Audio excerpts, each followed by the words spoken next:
बिस्मिल्लाहिर्रहमानिर्रहीम।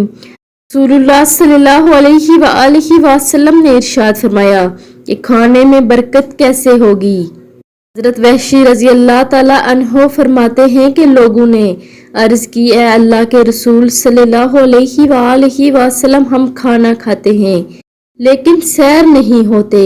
तो आप सल्लल्लाहु अलैहि वसल्लम ने इरशाद फरमाया कि तुम अलग अलग खाते होगे।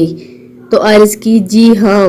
तो आप सल्लल्लाहु अलैहि वसल्लम ने फरमाया कि मिलकर खाया करो और खाने से कबल अल्लाह का नाम लिया करो, इससे तुम्हारे खाने में बरकत होगी। यानी इलादा खाना खाने से भी खाने में बरकत नहीं होती, मिलकर खाना खाने से खाने में बरकत होती है।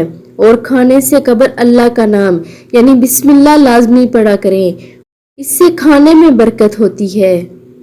आप सब ने भी इस वीडियो पर ज़रूर अमल करना है और वीडियो को आगे लाजमी शेयर भी करना है। जज़ाकल्लाह।